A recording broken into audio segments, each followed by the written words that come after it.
Halo teman-teman semuanya, tahukah kalian bahwa air kelapa bisa diolah menjadi minuman probiotik yang bermanfaat bagi kesehatan? Nah, pada proyek kali ini, kami dari kelompok 3 yang beranggotakan 5 orang, yaitu Imelda Pratiwi, Januha, Aisyah Fahrani, Muhammad Fahri, dan Ahmad Fauzan di mata kuliah mikrobiologi pangan, membuat minuman probiotik yang berbahan dasar air kelapa dengan penambahan inokulum bakteri Lactobacillus casei stensirota yang berasal dari Yakult. Nah, untuk backgroundnya sendiri, air kelapa dipilih karena mengandung gula sederhana, protein, dan mineral, sehingga sangat baik untuk pertumbuhan bakteri asam laktat.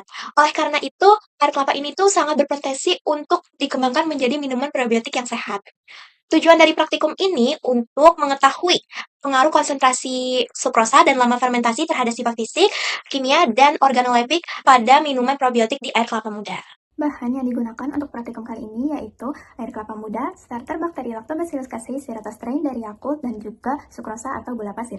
Sedangkan alat yang digunakannya ada panci, saringan, kompor, sendok, wadah kaca steril, timbangan digital, termometer, dan juga inkubator. Untuk prosedur percobaannya, langkah pertama adalah saring air kelapa sebanyak 500 ml. Setelah itu, panaskan di suhu 70 derajat dengan bantuan termometer selama 10 menit. Pemanasan ini bertujuan untuk mematikan mikroorganisme patogen agar proses fermentasi berjalan secara optimal. Setelah itu, masukkan air kelapa yang sudah dipanaskan tersebut ke dalam wadah steril dan segera tambahkan gula sambil diaduk hingga larut. Setelah itu, diamkan di suhu ruang. Jika sudah mencapai suhu ruang, bisa ditambahkan starter bakteri Lactobacillus casei stenosa strain dari Yakult tersebut. Setelah itu, diinkubasi di suhu 37 derajat selama 36-48 jam.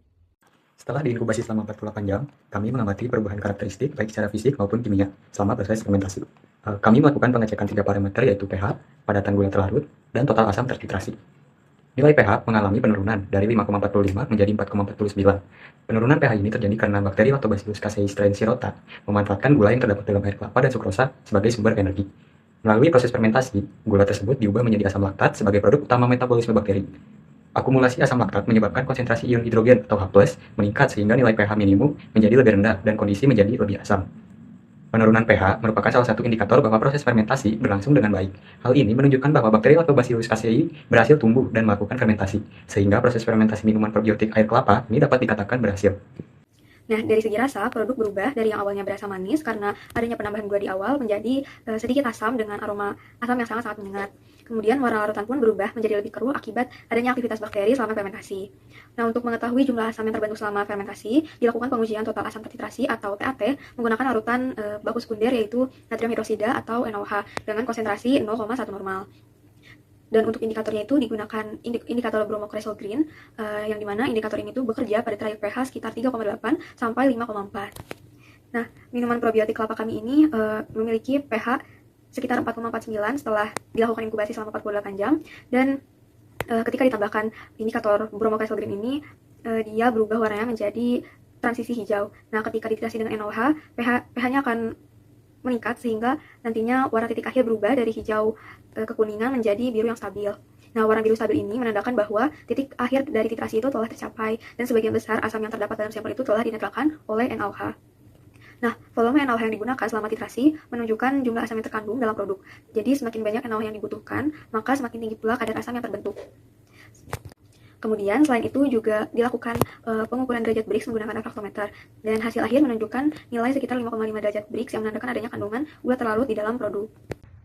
Minuman probiotik air kelapa ini memiliki berbagai manfaat, seperti membantu menjaga keseimbangan mikrobiota usus, menghasilkan asam laktat yang dapat menghambat pertumbuhan mikroorganisme patogen, serta membantu proses metabolisme dan kesehatan saluran pencernaan. Berdasarkan hasil praktikum, air kelapa muda dapat dimanfaatkan sebagai bahan dasar pembuatan minuman probiotik melalui fermentasi menggunakan bakteri Lactobacillus casei stenosa. Nah, proses fermentasi ini tuh berhasil menunjukkan angka penurunan nilai pH dari 5,45 menjadi 4,49, serta terbentuknya asam laktat yang terkonfirmasi melalui pengujian total asam tertitrasi. Selain itu, produk yang dihasilkan memiliki karakteristik fisik, rasa manis, sedikit asam, dan aroma khas fermentasi, dan kandungan bakteri baik yang berpotensi memberikan manfaat bagi kesehatan pencernaan. Dengan demikian, pembuatan minuman probiotik berbahan dasar air kelapa ini dapat dikatakan berhasil. Demikian penjelasan proyek kami mengenai pembuatan minuman probiotik berbahan dasar air kelapa muda dengan penambahan Lactobacillus casei strain.